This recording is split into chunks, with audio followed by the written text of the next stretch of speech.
So, are you ready to become a head of development at a production company? Yes. You're sure? Yeah, I'm ready, yeah. Okay, are you really ready? Yep. All right, here we go. This is your morning submissions, okay? Everything that came in over the weekend. Okay. Feeling good so far? Yeah, it's just one step. All Probably right. get it done in like an hour, yeah. It's no problem. And these are our TV pilots, okay? So these Okay. are all the TV shows that have come in. All right. Still feeling good? Yeah, I know how to do this.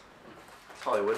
And these are our production drafts. These are all the updates to all our current projects. Okay. Still hanging in with me? Yeah. All right. And these are all the newest feature scripts that we have all ready to go. Okay. So if you could have these ready in the next couple hours, that'd be really helpful. Okay. You think any of these will be good, or? No. Good luck.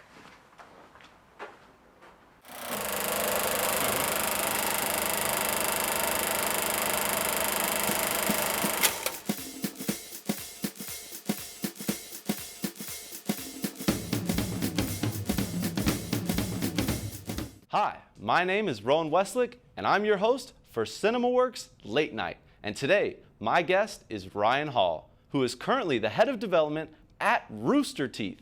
In the past, he has worked at Junction Entertainment, Disney Studios, and Paramount Pictures. Please welcome Ryan Hall. Thank you so much for being here, man. Excited to be here. Can we start out with how you got started in the film industry? I'm from Kentucky originally, Okay. and not a lot of folks, I always say, make it out of Kentucky. Lovely place, but there isn't film anything there, right? Like they're starting to film a lot more things now, but there's no film school there really. And but I was fortunate enough to have my brother who was living out in LA, my stepbrother, and he just said, "Hey, come visit. It's not as crazy as you think." And I did. And then once I graduated, did kind of the cliche driving out west, Okay. and then moving to Los Angeles. And I kind of just stumbled right into it. I was a PA on a movie once. Didn't really like being a PA. Who does? And followed around the ADs on set, and really just kind of begged and pleaded to let them just let me learn and absorb what you're doing. And then the next movie that I did, I was an AD on. Wow, moving up quick. Yeah, there were small movies, but it was such a learning experience. That was my film school, and so and did that for a while, and then kind of moved on to Paramount and started working on bigger movies. But that was kind of my just move to LA and then work on a small, tiny little movie, and then use that to segue into something else. So. Yeah. So now that you're working on bigger movies, what kind of experiences impacted you the most? Honestly, in my time at Paramount, because I was so wide-eyed and just like, holy cow, I'm at Paramount Studios, and again with no real film background. The first movie that I worked on, and I was in physical production management, so it was less creative, kind of more operational. But we worked on Cloverfield, and no one knew what that movie was going to be. Yeah. And we were sitting outside. We're filming on the back lot, and we're all kind of sitting around. It's dark. Night shoot. It's cold, and the director saying, "All right, the Statue of Liberty head is all is going to be rolling down the street here," and obviously nothing was rolling down the street. We all had to use our imaginations, but it was being again kind of a fly on the wall and being a sponge and absorbing all of these folks, creating something awesome. And J.J. Abrams is over there, and Drew, the director's there, and I'm just sitting there watching them all and realizing that was that moment where it's like, wow, this is. This is possible, and it's someone like me can do something like this and be a part of it in a very small way, then anyone can do it. So I think that impacted me the most for sure. All right. And so at Paramount, you were the coordinator for feature management or production management. Mm-hmm. Can you tell us how you got that job? So I wish it was some story where I was just like the most brilliant person in the room and I had all the qualifications. My boss at the time, Brad Carlson, who's now over at Skydance, I have a friend of a friend that knew someone that was like, hey, look, they're hiring at Paramount. My resume was nothing. I had no experience really. Yeah. The ADing and PA kind of helped a little bit get my foot in the door. But Brad went to Syracuse University, and I went to the University of Kentucky. And he actually Syracuse and Kentucky at the time had a big rivalry, and he wanted me to come in, and if I liked Kentucky, he was just going to dismiss me. But I actually, even though I went to school there, I'm a Louisville fan. We're not going to get into this whole thing. Okay. But, and I was just bad-mouthing Kentucky, and we were laughing and having such a good time that he ended up hiring me. What I did was just, be pleasant, be normal, Right. be someone that you just want to hang out with. Because when you're trying to break in and be an assistant, which is what I was trying to do at that time, that's so much of what that job is. You're going to learn on the job. I mean, even people that are executives. Every day I'm learning and trying to figure it out. So, what were kind of like some of the job duties you had while you were? Good question. I think for physical production management, without putting everyone to sleep, because it kind of is the more operational side of filmmaking. It's overseeing the budgets and hiring all the crew for the movies. And then when we're in production, watching the dailies, which is that's the fun part. Yeah. You're having to use your imagination a lot because there's no visual effects. Obviously, it's it's the day before, whatever that footage was. Right. So our team was really just helping to oversee. We did Cloverfield, Indiana Jones 4, Star Trek. A Mike Myers film called Love Guru, which I guarantee nobody here saw. And if you did, then you're probably hating me for it. And I didn't have that much to do with it. But overseeing those movies and really just making sure that the producers and the director and all the actors, everyone is doing their jobs. Right. And not spending twice as much money as they promised. And Right. so I got to learn as the management team what a studio demands of a production, right? So it's how do the producers talk to the studio and vice versa? How do the executives, my bosses, how do they converse with the director, the producers, the costume designer? And that was really eye-opening, especially when we're doing the budgets. You're getting kind of a glimpse of what people make. I was like, holy cow, the drivers are making that much money? Yeah. And I'm like, oh, okay, that's why everyone here has big houses. Right. So there was a lot of little things, but again, that was my film school, right? Every step of the way, it wasn't a very creative process, but for me, and I think everyone's path within entertainment is very zigzagged, right? And so that for me was that 4 years or so where I really learned the movie making business from the studio side. And then, when I finally said, hey, look, I want to be more creative, I decided to move on. Right.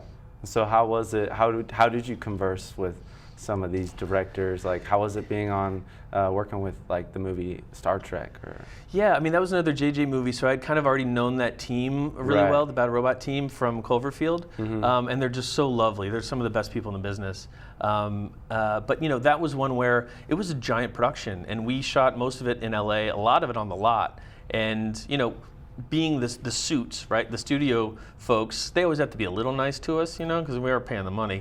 But it was really great because there were creative decisions that they would want to make that we would have to push back on, right? You can't have everything, and JJ is one of the best in the business in terms of being fiscally responsible for the budget and not going over, and so he was great. When we did Indiana Jones, we shot a lot of that on set as well, or I'm sorry, on the back lot as well. And that was kind of free reign. Who's going to tell Steven Spielberg no? I'm not going to do it. Someone else can do it. I'm not going to do it.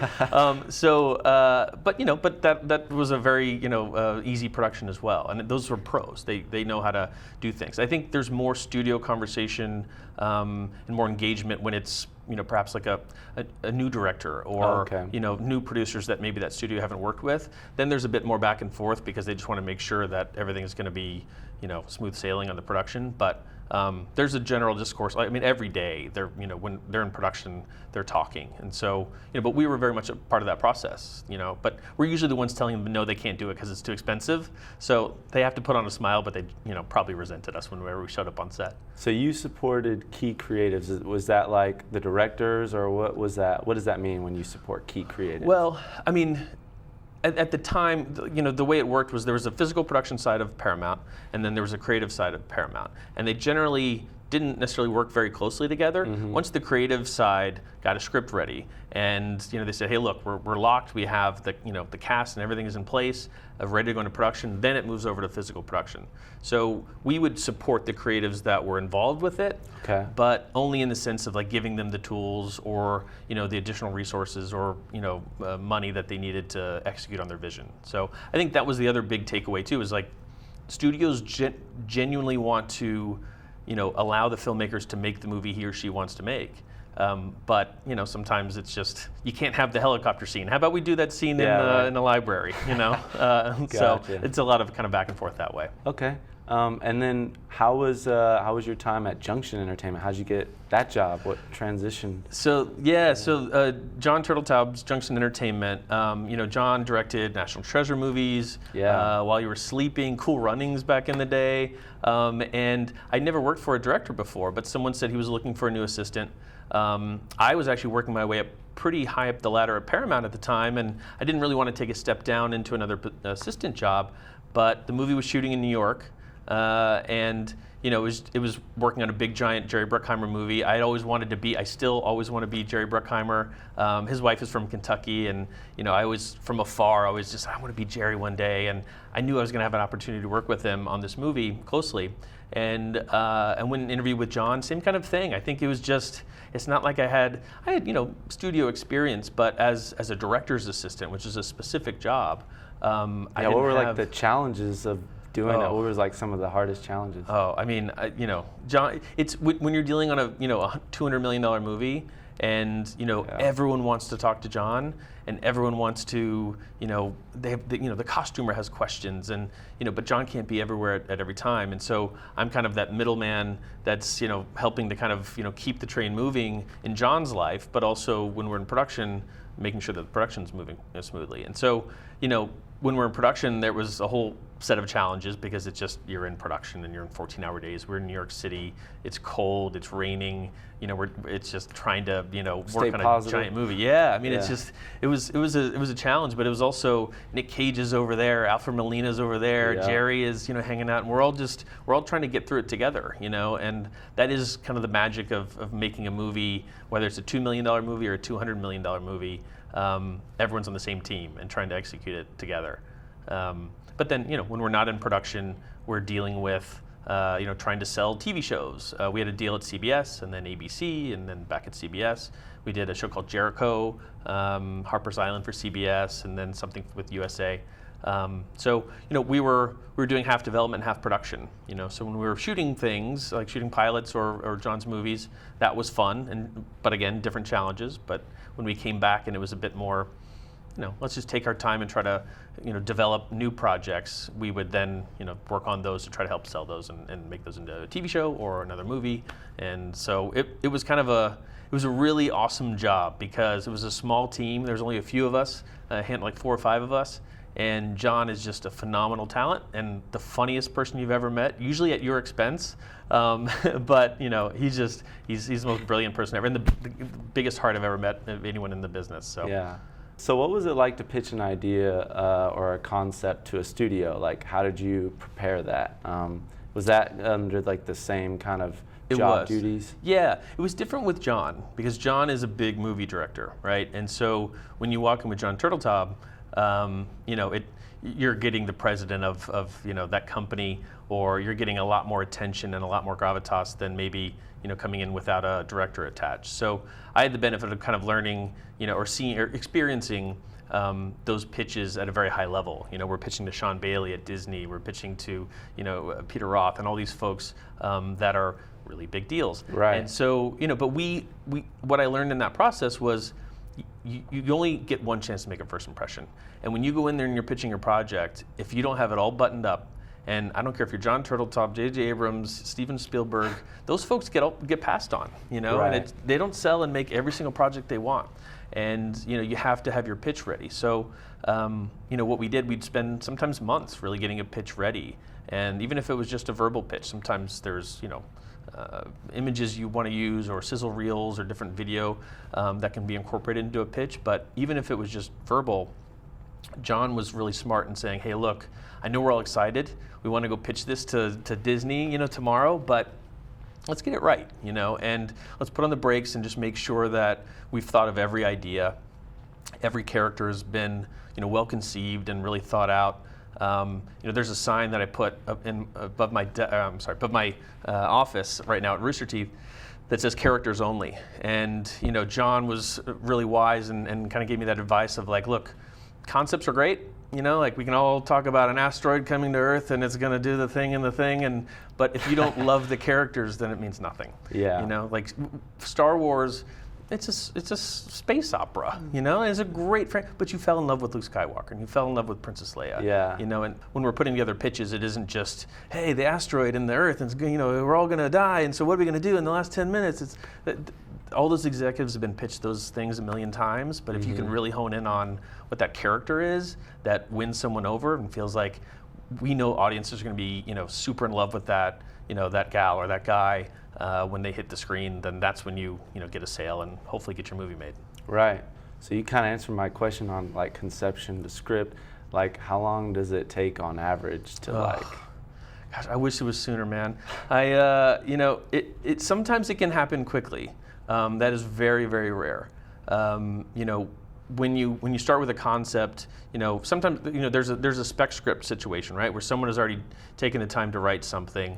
You know, we read it and say, oh, okay, wow, this is fun. Like, let's try to, you know, work on it together, and then go and sell it or set it up somewhere. Other times, someone comes in with a great pitch, and you know, by the time you make that deal, which takes a long time because lawyers, while lovely, they do take their time, Right. and you know, to get a deal done. And once you have all that done, you kind of jump into the creative process, and you know, you deal with. You don't just jump into script. You think about, you know, what is this? You know, what are the bones of the story? And you figure that out with the writer or writers.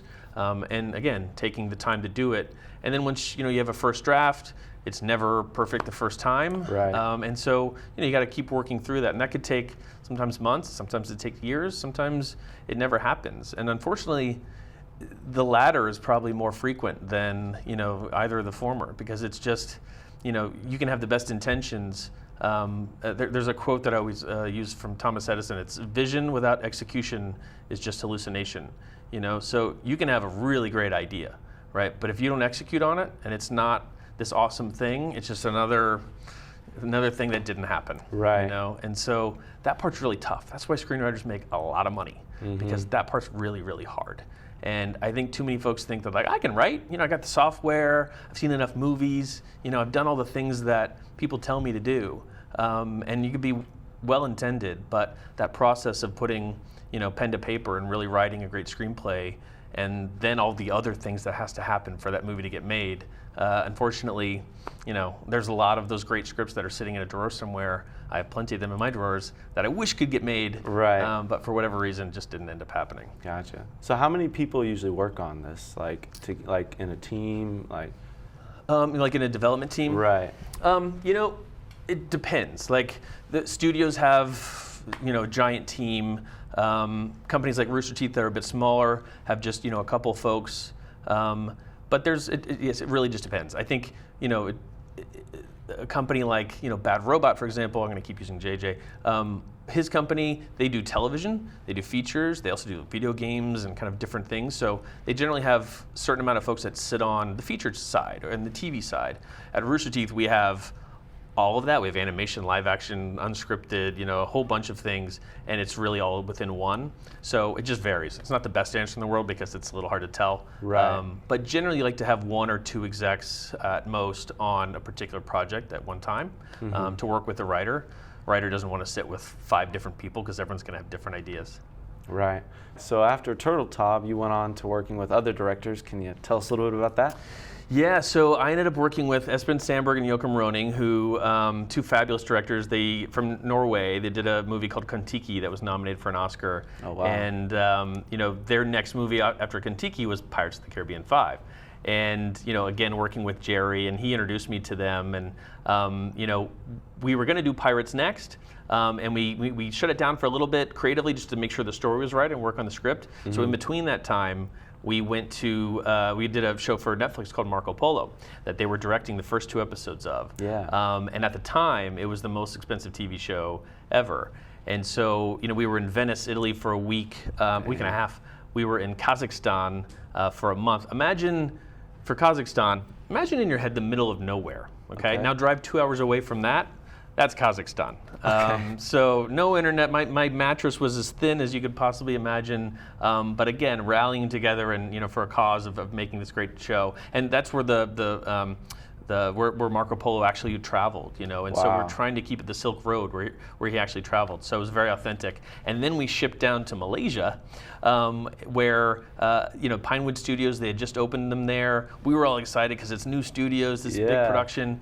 Someone failed to tell us that it was 120 degrees Fahrenheit when we were there, my right on the goodness. equator. And you know, there was big giant stunt guys, you know, God bless them, in their, you know, in their Mongolian battle gear on horses, you know, and extras are passing out, and like donkeys my were passing out, and we all got through it. But you know, it was tough. It was a challenging production, and then Right. from there we ended up doing Pirates in Australia, in the Gold Coast, and so Hey. you know, it was a wild ride because it was, you know, for them, they'd come off with this $4 or $5 million movie, and now all of Right. a sudden Johnny Depp's over there, there's a monkey over there, there's Jerry Bruckheimer, we're on the Black Pearl in Australia, and so it was really fun, really challenging. But both of those were really challenging for different ways. You know, the weather for Marco Polo, the monkey for the Pirates of the Caribbean. Right. The monkey story is another time. Okay.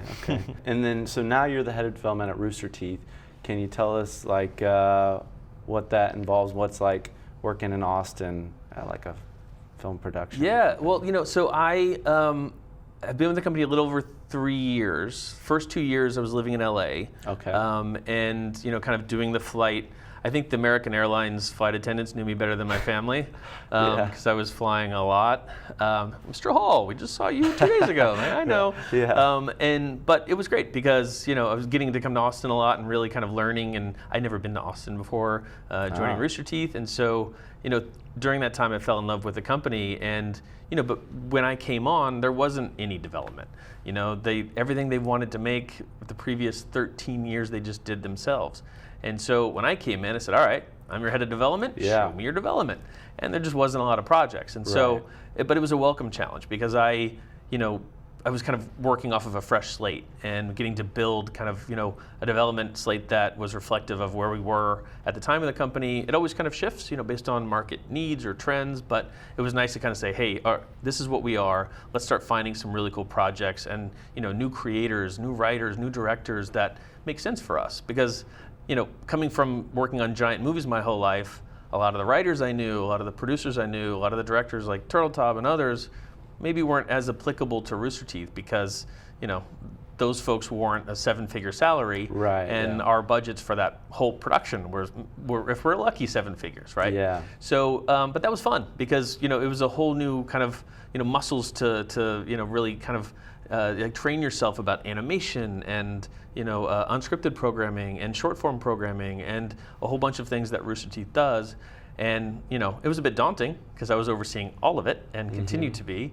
But that's also exciting. You know, it's one of those, you know, positions where you get to work with a lot of people and you Right. get to see a lot of things being made, and you wish more and more things were being made, you know, because you just want to, you know, tell stories all day. But you know, we've made dozens of things since I've been there, and our massive, awesome community of 45 million Rooster Teeth fans around the world, you know, get to see all this stuff, you know, and it's so rewarding to be a part of that process because, you know, we're not just making something and throw it out in the ether and hope someone watches it. You know, Right. we know a bunch of people are watching it Yeah. and telling us if they don't like it. You know, they usually tell us a lot when they don't like something, but they also love a lot of things that we're doing, and it's rewarding to go from, you know, making a Pirates movie where once you make it, you put it out in the world and you hope folks like it, to where in real time you can hear from our community like, hey, this is awesome. You know, do more of this or do less of this if Right. they're not digging it. So at Rooster Teeth, what was like one of your favorite projects so far that you've been able to work on, and why?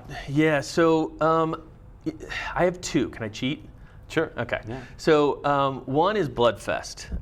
It's a horror comedy feature film that we did with Owen Edgerton, who's a local director here and the loveliest human being on the planet. I dare anyone to you know, try to debate that. And he came to me with this idea, and you know, I loved the concept, but we weren't really making movies at the time. And you know, luck would have it that we ended up having a window when we can shoot it. And I said, hey, look, if you can write this in like 60 days, and I need it to be not just like first draft good, I need it to be final draft good, I'll make your movie. This was in April, and we had a window in August to make a movie. And I said, look, if you can make this happen, never thinking in a million years he'd be able to do it. And we had no time to really kind of get this off the ground, but he wrote a great script. We put the movie together as fast as we possibly could to meet that window. And it was this movie where like, all right, let's just see what happens. And it got into South by Southwest, and we did opening night. They actually had us in a small theater, and when they moved us to the Paramount, and it was beyond full, it was such a rewarding experience because that was one of the best screenings. That was mostly our community losing their minds. And then a couple days later, I think we found out we got into the Edinburgh Film Festival in Scotland to do an international premiere. And so, like, Rooster Teeth had never had that before, Right. and Going international. yeah, going international, Scotland style. Yeah. So, and then the other one's Genlock. Genlock is an animated series that we're doing with Michael B. Jordan and Dakota Fanning, Maisie Williams from Game of Thrones. Great actors. David Tennant, yeah. Just got announced that season 2 is moving to HBO Max, so be on the lookout for that one. Okay. But Michael B. Jordan was one of these folks where we were already in production. I knew his agent. The short version of this is I knew his agent and I said, hey, look, we're doing this project. Mike would be perfect for this. Is there any chance you can just put it on his, for his weekend read? Just send him the materials. Thinking, there's no way, it's Michael B. Jordan. He was just coming off of Black Panther. It's like, this is gonna be it's the biggest movie star in the world right now. And that was a Friday. On Monday, he had read the scripts, found out who we are, and fell in love with Rooster Teeth, and he said yes, and he wanted to do it. And Mike has been by far one of the most amazing people I've ever worked with. We're excited about season 2 and having him involved in that process. We have something else that we're brewing with him as well, separately. So those two and how they came together and how they've been received, and the fact that Genlock is moving to HBO. I grew up watching HBO and thinking there's no way in hell I'd ever be able to make that, do something at HBO. And now not only are we doing something with HBO, we're doing it with one of the biggest movie stars in the world. So, well, it sounds like throughout all your adventures, there's definitely been some learning experiences. So for ACC students studying radio, television, and film, like me, yeah, what kind of advice would you give to someone who's just trying to break their way in, or maybe who wants to become a head of development at a production company? Yeah, well, so the Glenn Ross, the ABC, always be closing. For me, it's always be creating, right? Yeah. And that's, I know it's kind of seems cliche and seems obvious, but you have to. Chris McQuarrie did a great Twitter thread recently about, look, it's not about the first thing that you write or the 8th thing you write, but if you don't do those things and you don't create things, then you're nothing's gonna be handed to you.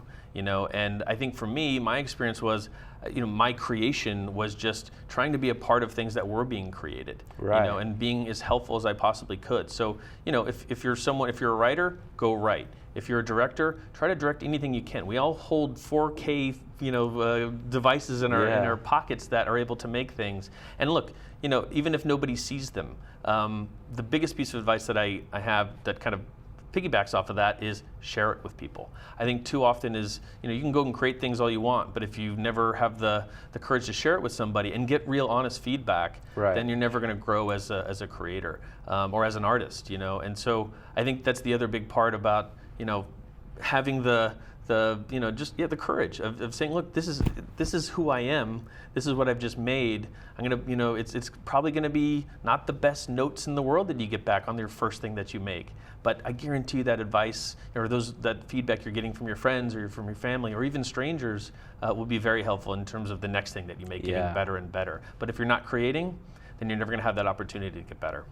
Sounds great. I feel ready. There you go. Hey. I'd like to thank Rooster Teeth's Ryan Hall for joining me today. Once again, I'm your host, Rowan Wesolick, and be sure to tune in to the next episode of CinemaWorks Late Night.